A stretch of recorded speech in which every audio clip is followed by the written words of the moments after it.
Coming sir. आइए आइए sir, आइए आइए आइए, आपका स्वागत है सिकंदरा थाना में। आइए। कहा जाता है कि अपना बचपन जो है कभी किसी उम्र तक रह सकता है, यानी सही मायने में देखा जाए तो कहा जा सकता है कि उम्र किसी का मोहताज नहीं होता।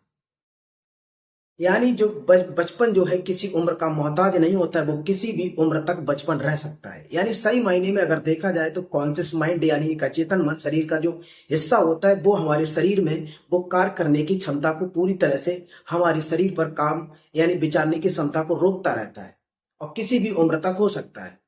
बिहार में एक जिला पड़ता है जमुई, और जमुई में एक थाना पड़ता है सिकंदरा राव। सिकंदरा राव में एक लड़का आता है जिसकी उम्र 18 साल थी। उस लड़के का नाम था मिथिलेश कुमार। मिथिलेश कुमार जब अपने घर पर पहुंचता है, एक आईपीएस की वर्दी पहनकर अपनी माँ के सामने जब पहुंचता है, तो उसकी माँ जो है इतनी खुश हो जाती कि हमारा बेटा 18 साल का एक आईपीएस अफसर बन गया। फिर क्या था, उसकी माँ ने अपने बेटे का तुरंत मुंह मीठा किया और उस मिथिलेश कुमार ने पूरे गांव में अपने दोस्तों को पार्टी दे दी। यह सूचना कब खुलासा हुई? खुलासा होने का एक कारण हुआ जब मिथिलेश कुमार एक अपनी पल्सर बाइक पर 2 लाख की बाइक पर जब वो घूम रहे थे, कमर में पिस्टल, सिर पर कैप और एक वर्दी जिस पर आईपीएस का लोगो लगा हुआ था। फिर क्या था, मिथिलेश कुमार जैसे ही समोसा पार्टी किसी दुकान पर करने लग जाते हैं और लोगों को शक हो जाता है कि ये मिथिलेश कुमार की वर्दी किस हालत में है। 18 साल का मिथिलेश कुमार जब वो समोसा पार्टी करता था और कोई किसी सिकंदरा राव थाने में एक सतीश कुमार सुमन गिल जो कि वहां के थाना इंचार्ज थे, थाना इंचार्ज को इन्फॉर्म करते हैं, वो तुरंत आते हैं, उस लड़के को पकड़ लेते हैं। पकड़ने के बाद फिर क्या होता है, जब वो ऑफिस में पहुंचता है, ऑफिस में पहुंचने के बाद उससे पूरी बात पूछी जाती है, तो उसने बताया कि हमने किसी को 2 लाख रुपए दिए हैं। एक मनोज नाम का एक व्यक्ति था, उसने कहा कि आप 2 लाख रुपए दो, हम तुम्हें एक आईपीएस बना देंगे। और वो फिर क्या था, उसने 2 लाख रुपए अपने मामा से लिए और मामा से लेने के बाद उसने 2 लाख रुपए मनोज कुमार को दिया।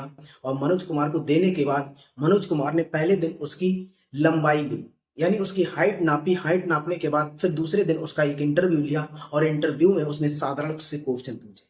पूछने के बाद तीसरे दिन पहुंचता और कहता कि आप इस नौकरी के लिए यानी इस पद के लिए आप सिलेक्ट हो गए हैं और सिलेक्ट होने के बाद आप जो है अब एक आईपीएस अधिकारी बन चुके हैं। फिर क्या था, उसको वर्दी, एक पिस्टल और कैप मिल जाती है और वो कैप लगाकर घूमने लग जाते हैं। अभी जांच चल रही है इस ग्रोह में कितने लोग हैं, इस ग्रोह में कितने लोगों को अभी तक इस ग्रोह में कितने लोगों को फंसाया है इन लोगों ने, तो अभी इस पर जांच चल रही है। लेकिन उस व्यक्ति को अगर देखा जाए 18 साल की उम्र में अगर आईपीएस बना दिया है, तो अगर हो सकता है कि सरकार वहां की उस पर कार्रवाई ना करे। मुझे तो लगता है कि अगर 18 साल की उम्र है उसकी, तो ऐसा नहीं करना चाहिए, क्योंकि वो भी एक बालक की तरह है।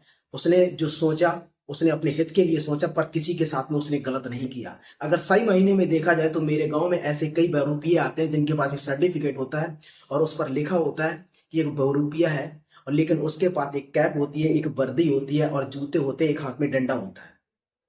पूरी तरह से एक तरह से एक वर्दी होती है, एक पुलिस प्रशासन की, उसी तरह से लोग बरूपिये की तरह से वो काम करते हैं। लेकिन इसने तो कोई ऐसा किया नहीं, किसी के साथ में गलत नहीं किया, किसी को गुमराह नहीं किया, पर वर्दी पहनकर लोगों के सामने वो घूम रहा था। चलो हम आपको फिर मिलते हैं एक नई कहानी में, तब तक के लिए इजाजत दीजिए। जय हिंद, वंदे मातरम।